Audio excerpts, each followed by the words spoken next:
신명기 19장입니다.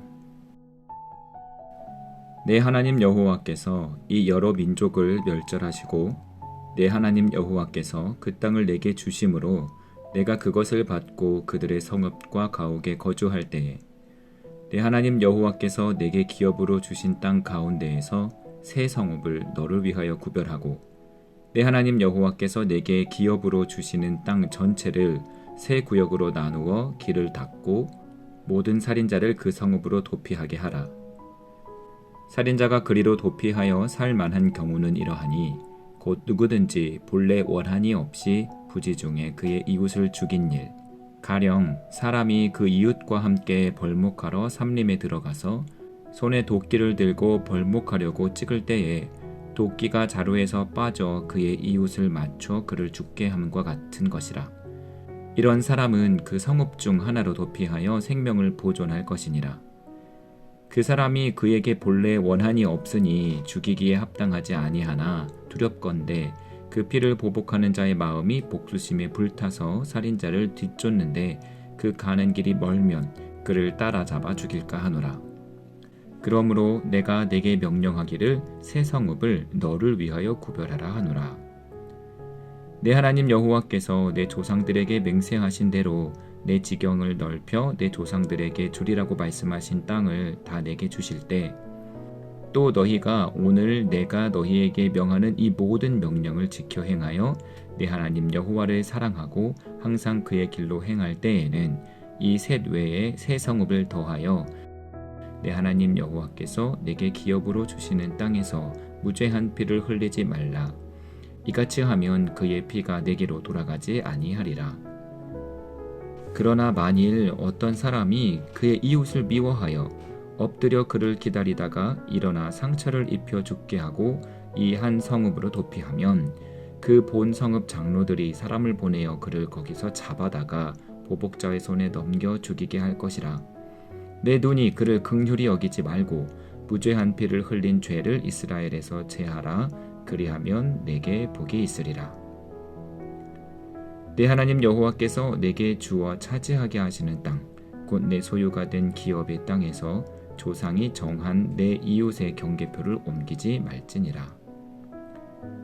사람의 모든 악에 관하여 또한 모든 죄에 관하여는 한 증인으로만 정할 것이 아니요 두 증인의 입으로나 또는 세 증인의 입으로 그 사건을 확정할 것이며 만일 위증하는 자가 있어 어떤 사람이 악을 행하였다고 말하면 그 논쟁하는 쌍방이 같이 하나님 앞에 나아가 그 당시의 제사장과 재판장 앞에 설 것이요 재판장은 자세히 조사하여 그 증인이 거짓 증거하여 그 형제를 거짓으로 모함한 것이 판명되면 그가 그의 형제에게 행하려고 꾀한 그대로 그에게 행하여 너희 중에서 악을 제하라.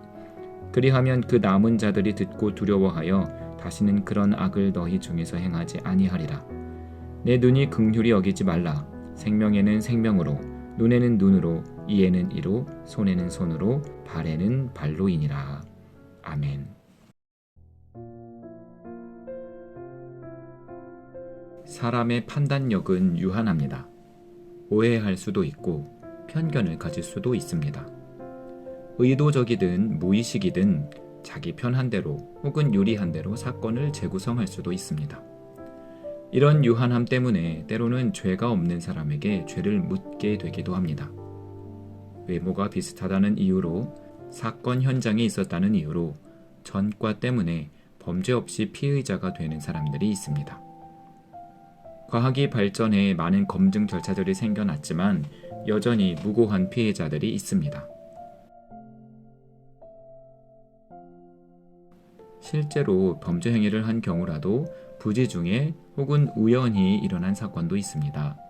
예를 들어 도끼질을 하다가 잘못 놓치거나 머리가 빠져 사람이 다치거나 죽을 수도 있습니다. 미필적 고의의 범죄도 있고 실수로 범죄를 저지르기도 합니다. 무심코 던진 돌에 개구리가 맞아 죽는다는 속담도 있고 까마귀 날자 배가 떨어졌다는 속담도 있습니다. 신명기 19장은 그런 가해자임의 동시에 피해자인 사람들에 대한 구제책이 기록되어 있습니다. 도피성입니다. 도피성은 원한이 없이 부지 중에 그의 이웃을 죽인 사람이 피할 수 있도록 마련된 성읍입니다. 처음에는 3개, 국경이 더 넓어진 후에는 6개가 마련되어야 합니다. 도피성끼리는 서로 멀리 떨어져 있어야 하는데요. 어디서든 보복하는 자로부터 피하기에 충분한 거리에 있어야 하기 때문입니다. 도피성으로 피하면 사람을 죽인 살인자까지도 구제를 받을 수 있습니다. 다만 고의성이 없었던 사람에 한해서입니다. 모든 죄가 감춰지는 것은 아닙니다. 고의로 죄를 짓고 그곳으로 도망친 것이 확인된다면 쫓겨나 보복하는 자들에게 넘겨집니다. 그렇게 하나님께서는 고의성이 없었던 범죄자들이 도피성으로 피해 보복으로부터 보호를 받을 수 있게 하셨습니다. 하나님께서 죄를 어떻게 생각하시는지를 알 수 있습니다. 하나님은 죄를 미워하십니다. 고의로 사람을 죽인 자에 대해서는 무자비하게 사형을 내리십니다. 하지만 사형을 면하고 생명을 부지한 죄인들에게는 기회가 주어집니다. 회개한다면 죄를 사해 주십니다. 하나님께 더 중요한 것은 사람이지 처벌이 아니기 때문입니다.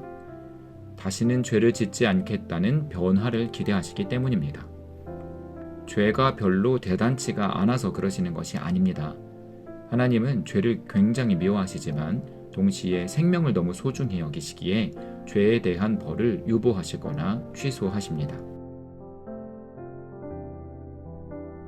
죄를 미워하시는 하나님께서 죄인들을 구원하시기 위해 예수님을 보내신 것은 그래서 너무 신기하고 위대한 일입니다. 하나님의 법대로라면 멸망당에 마땅한 우리들인데 법 집행을 참으시고 용서하시고 기회를 주십니다. 하나님의 사랑의 크기, 사랑의 범위는 점점 커져 아들을 보내주시기까지 하셨습니다. 도피성으로 구제받을 수 있었던 죄인보다 예수 그리스도로 인해 구원받은 죄인이 훨씬 많을 테니 말입니다. 예수 그리스도는 하나님께서 열방을 위해 마련해 주신 도피성과 같은 존재이십니다.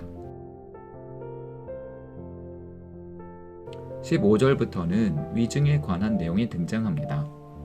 모세는 위증의 죄가 얼마나 중한지를 말하기 위해서 눈에는 눈, 이에는 이라는 말을 사용합니다.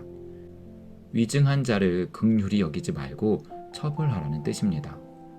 위증죄는 살인죄에 버금가는 강도로 다루어지는 것입니다. 그런데 모세는 위증죄에 한정하여 이 같은 발언을 한 것인데 훗날 유대인들은 보복을 정당화하는 말로 사용하게 되었습니다. 하나님께서 마치 모든 행위에 대해 보복을 허락하신 것처럼 말입니다. 예수님께서는 완전히 반대로 말씀하십니다. 내가 받을 수 있는 법적 보상이나 보복할 권리를 과감히 포기하고 긍휼을 베풀라고 말씀하십니다. 심지어 원수까지도 사랑하는 것이 하나님의 사랑이라고 말씀하셨습니다. 어떤 가르침을 주시려는 걸까요? 이것입니다. 죄가 얼마나 무거운 것인지 분명히 알아야 하지만 죄값을 치르게 함으로 보상받으려는 마음은 버리라는 것입니다. 우리가 하나님께로부터 죄값을 탕감받았음을 진심으로 깨닫는다면 그럴 수 있어야 한다는 것입니다. 보복할 권리를 포기할 때 하나님의 사랑을 이해할 수 있게 됩니다. 위증에 의한 피해가 없도록 하려는 이 장치는 도피성의 존재 목적과도 비슷합니다. 하나님은 사람들의 모든 행동에 일일이 관여하지는 않으십니다. 사람 간의 폭력, 살인, 강도는 지금 이 시간에도 벌어지지 않습니까? 대신에 하나님은 최대한 인간의 실수나 악행을 방지하도록 장치를 마련해 주십니다.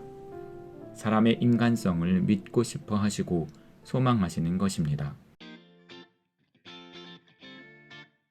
하나님께서는 악함으로 인한 죄는 묵과하지 않으시지만 연약함이나 미련함으로 부지 중에 범한 죄는 구제받을 수 있는 최소한의 피난처를 마련해 주셨습니다. 비난하거나 책망하지 않으시고 피할 수 있는 길을 만들어 주시고 예방하는 장치까지 마련하시는 하나님의 세심하심에 감사하지 않을 수 없습니다.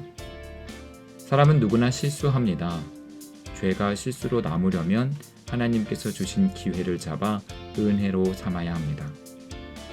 죄인에게 피할 길을 마련하시기까지 사랑하시고 소망하여 주시는 하나님께 감사하며 작고 소소한 죄부터 중한 죄까지 모두 돌이킬 수 있는 여러분들이 되시기를 주님의 이름으로 축원드립니다. 아멘.